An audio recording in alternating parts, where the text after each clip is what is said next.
মানবতাবিরোধী অপরাধের মামলায় আনুষ্ঠানিক অভিযোগ গঠন, নির্দোষ দাবি ইনুর। দুবাই থেকে দেশে ফিরে বিমানবন্দরে গ্রেপ্তার ৫৭ মামলার আসামি। সরকার গোপন সমঝোতা করলে লেভেল প্লেয়িং ফিল্ড ভঙ্গ হতে পারে, মন্তব্য গোলাম পরোয়ারের। আলজেরিয়ার রাষ্ট্রদূত থেকে নৌকা উপহার, বিপাকে জ্বালানি উপদেষ্টা। বিএনপি জামায়াতের মধ্যে বোঝাপড়ার আভাস, যা বললেন নাসিরুদ্দিন পাটোয়ারি। আমরা চাই যথাসময়েই নির্বাচন হোক, যা বললেন নাহিদ ইসলাম। এতক্ষণ শুনছিলেন সংবাদ শিরোনাম। পুরো খবর পেতে ভিডিওটি শেষ পর্যন্ত দেখুন। সর্বশেষ খবর পেতে চ্যানেলটি সাবস্ক্রাইব করুন। এবার বিস্তারিত। মানবতাবিরোধী অপরাধের মামলায় আনুষ্ঠানিক অভিযোগ গঠন, নির্দোষ দাবি ইনুর। জুলাই গণঅভ্যুত্থানের সময় সংগঠিত মানবতাবিরোধী অপরাধের ঘটনায় জাতীয় সমাজতান্ত্রিক দলের জাসদ সভাপতি আহসানুল হক ইনুর বিরুদ্ধে আনুষ্ঠানিক অভিযোগ ফরমাল চার্জ গঠন করা হয়েছে। বিচারপতি নজরুল ইসলাম চৌধুরীর নেতৃত্বাধীন ৩ সদস্যের আন্তর্জাতিক অপরাধ ট্রাইব্যুনাল ২ আজ রোববার ইনুর বিরুদ্ধে আনুষ্ঠানিক অভিযোগ গঠন করেন। এই ট্রাইব্যুনালের অপর ২ সদস্য হলেন বিচারক মোহাম্মদ মঞ্জুরুল বাসিত ও বিচারক নূর মোহাম্মদ শাহরিয়ার। ইনুর বিরুদ্ধে আনা অভিযোগ পরে শোনান ট্রাইব্যুনাল। পরে ইনুর কাছে ট্রাইব্যুনাল জানতে চান তিনি ইনু অভিযোগগুলো শুনতে পেরেছেন কি না। জবাবে ইনু বলেন তিনি কিছু শুনতে পেরেছেন, কিছু শুনতে পাননি। অভিযোগ থেকে অব্যাহতির আবেদন সম্পর্কে জানতে চান ইনু। ট্রাইব্যুনাল বলেন ইনুর আবেদন গ্রহণ করেননি। এরপর ইনু বলেন প্রধান উপদেষ্টা বলেছেন গায়েবী মামলা হচ্ছে, আইন উপদেষ্টাও বলেছেন গায়েবী মামলা হচ্ছে। তাদের এমন কথা শুনে তিনি খুশি হয়েছিলেন। তার বিরুদ্ধে সিএএম কোর্ট গায়েবী মামলা হয়েছে, সেটার ঝাপটা এসেছে ট্রাইব্যুনালে। ট্রাইব্যুনালেও তার বিরুদ্ধে গায়েবী মামলা হয়েছে। তিনি রাজনৈতিক আক্রোশের শিকার, তিনি সম্পূর্ণভাবে নির্দোষ। ট্রাইব্যুনালে তিনি ন্যায় বিচার পাবে বলে আশা প্রকাশ করেন। ৩০ নভেম্বর এই মামলার সূচনা বক্তব্য উপস্থাপনের তারিখ ধার্য করা হয়েছে। দুবাই থেকে দেশে ফিরে বিমানবন্দরে গ্রেপ্তার ৫৭ মামলার আসামি। গতকাল শনিবার বিকেল ৪টার দিকে গ্রেপ্তার হওয়া ওই ব্যক্তির নাম মোহাম্মদ রুহুল আমিন। বিমানবন্দরে নিয়োজিত ইমিগ্রেশন পুলিশ তাকে গ্রেপ্তার করে চট্টগ্রামের পটিয়া থানা পুলিশের কাছে হস্তান্তর করে। আজ রোববার সকালে তাকে আদালতের মাধ্যমে চট্টগ্রাম কেন্দ্রীয় কারাগারে পাঠানো হয়েছে। মোহাম্মদ রুহুল আমিনের বাড়ি পটিয়া উপজেলার জঙ্গলখাইন ইউনিয়নের পাইরুল গ্রামে। তার বাবার নাম আব্দুস সালাম। চট্টগ্রাম নগরের চাকতাইয়ে ফিশারিঘাটের মাছের আড়ত ছিল রুহুল আমিনের। পুলিশ জানায় মোহাম্মদ রুহুল আমিনের বিরুদ্ধে হওয়া মামলাগুলোর বেশিরভাগই চেক প্রতারণার অভিযোগে করা। এর মধ্যে ১০টি মামলা তার সাজানো হয়েছে, বাকি মামলা বিচারাধীন। বিদেশ ভ্রমণে নিষেধাজ্ঞা থাকলেও পরোয়ানাভুক্ত এই আসামি সাজা ও গ্রেপ্তার এড়াতে দুবাইয়ে পালিয়ে যান। ৫ বছর পর সেখান থেকে গোপনে সিলেট হয়ে দেশে ফিরেছেন তিনি। পটিয়া থানার ভারপ্রাপ্ত কর্মকর্তা ওসি মোহাম্মদ নুরুজ্জামান আজ দুপুরে প্রথম আলোকে বলেন পটিয়া থানার পুলিশ আবেদনের পরিপ্রেক্ষিতে ইমিগ্রেশন পুলিশ তাকে বিমানবন্দর থেকে গ্রেপ্তার করেছে। গ্রেপ্তার রুহুল আমিন গতকাল রাতেই সিলেট থেকে পটিয়ায় নিয়ে আসা হয়। এরপর আজ সকালে পটিয়া জুডিশিয়াল ম্যাজিস্ট্রেট আদালতের মাধ্যমে কারাগারে পাঠানো হয়েছে।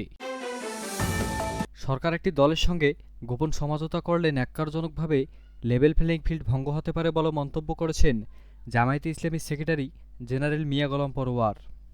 জামায়াত নেতা গোলাম পরোয়ার অভিযোগ করেছেন গোপন সমঝোতা করে সরকার আরপিওর সর্বশেষ সংশোধনী বাতিল করে কোনো নিবন্ধিত দলের প্রার্থী জোটভুক্ত অন্য দলের প্রতীকে প্রতিদ্বন্দ্বিতা করতে পারবেন বলে আদেশ জারি করতে পারে।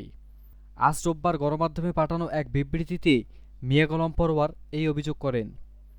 আরপিও সংশোধনে কিছু বিষয় নিয়ে আপত্তি নির্বাচন কমিশনে জানিয়ে এসেছে বিএনপি।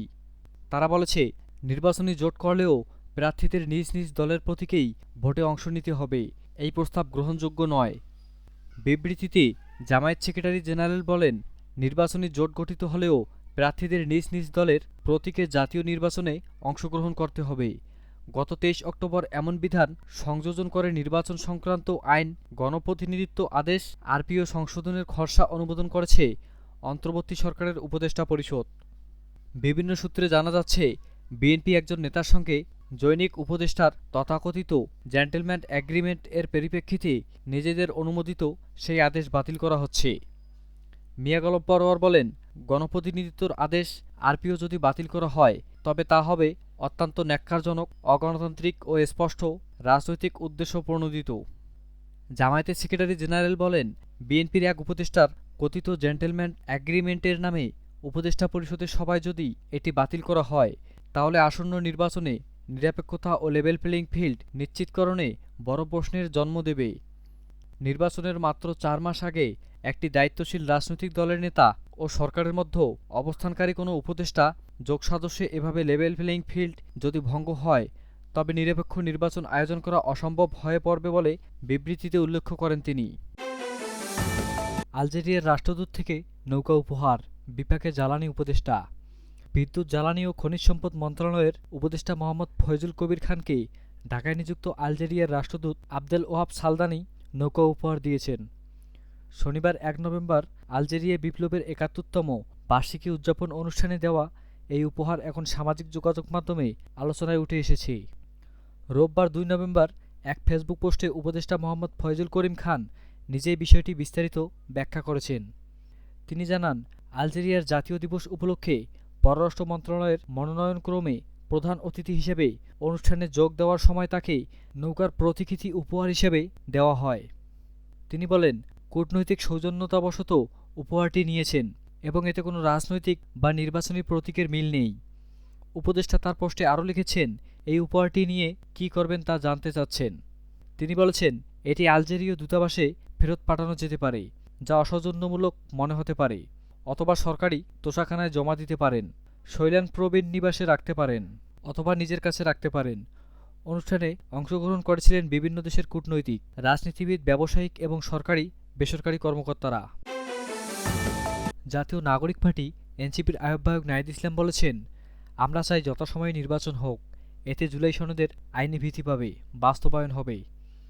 রোববার ২ নভেম্বর দুপুর ১২টায় দলের কেন্দ্রীয় কার্যালয়ে বাংলা মোটরের রূপায়ণ ট্রেড সেন্টারে সমসাময়িক রাজনৈতিক প্রসঙ্গে সংবাদ সম্মেলনে তিনি একথা বলেন।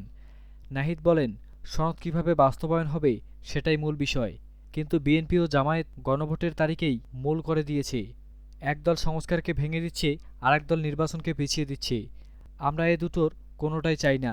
আমরা চাই যথাসময়ে নির্বাচন হোক, এতে জুলাই সনদের আইনি ভিত্তি পাবে, বাস্তবায়ন হবে। তিনি বলেন, গণভোট নির্বাচনের দিনেও হতে পারে, নির্বাচনের আগেও হতে পারে, তবে এটিই মূল বিষয় নয়। এটি আগে করলেও ভালো, কিংবা সমস্যা থাকলে নির্বাচনের দিনেও করা যেতে পারে।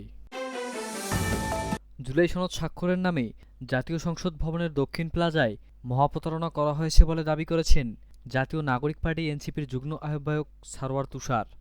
শুক্রবার সন্ধ্যায় ফরিদপুর শহরের অনামিকা মেমোরিয়াল হলরুমে এনসিপির ফরিদপুর অঞ্চলের সমন্বয় সভায় তিনি এসব কথা বলেছেন।